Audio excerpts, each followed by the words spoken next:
De Yom HaShoah, le jour choisi par l'État d'Israël pour commémorer les martyrs du génocide des Juifs d'Europe, mais aussi les héros de la résistance juive, nous sommes tous réunis au mémorial de la Shoah pour lire un à un les noms des Juifs déportés de France, ainsi que ceux morts en captivité ou assassinés en France entre 1941 et 1944.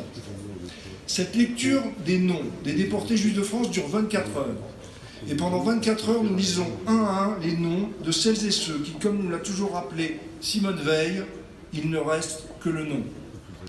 En 24 heures, nous ne pouvons pas lire les noms des près de 76 000 Juifs déportés de France. Cette année, nous en lirons 30 750, dont ceux de 5 931 enfants de moins de 18 ans. Pour poursuivre notre lecture interrompue l'année dernière à la fin du convoi numéro 21, nous reprendrons la lecture du convoi au numéro 22 jusqu'au numéro 57, soit les noms des Juifs déportés de France vers les centres de mise à mort allemands en Pologne entre le 21 août 1942 et le 18 juillet 1943. Lors de cette première lecture de notre cérémonie officielle, nous lirons tous ensemble, sans ordre protocolaire aucun, les 993 noms du convoi numéro 22, dont ceux de 607 enfants partis de la gare du Bourget de Drancy le 21 août 1942. Ce convoi était donc composé de 607 enfants, soit plus de 60%. Qui sont-ils? Plus de 500 d'entre eux sont des enfants français. Ils ont presque tous été arrêtés lors de la rafle du Veldiv, organisée par l'État français les 16 et 17 juillet 1942. Ils furent transférés à Drancy le 19 août, depuis le camp de Baule-la-Rolande où ils avaient été internés depuis leur arrestation avec leurs parents. Ils avaient été séparés de leurs parents quand ces derniers furent déportés quelques semaines plus tôt. Rolf Günther, adjoint d'Adolf Eichmann au bureau des affaires juives, approuve la déportation des enfants vers l'Est.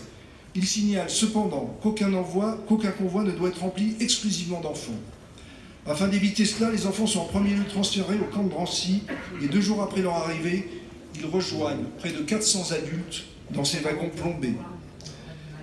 Permettez-moi de citer un court passage du bouleversant mémorial de la déportation des Juifs de France, publié en 1978 par les fils et filles des déportés Juifs de France sous la direction de Serge Klarsfeld, que je tiens à remercier pour ce travail fondateur et essentiel.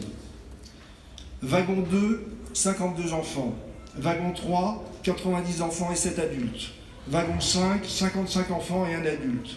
Wagon 12, 74 enfants et 2 hommes. Wagon 13, 98 enfants et 1 seul adulte.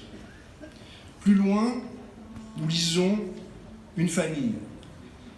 Les Slablonzinski, Jean-Kiel et Branila, âgés de 42 ans et 40 ans, et leurs 7 enfants. Oui, 7 enfants. Marie, 15 ans. Fernand, 13 ans. Abraham, 12 ans. Henri, 10 ans. Solange, 8 ans.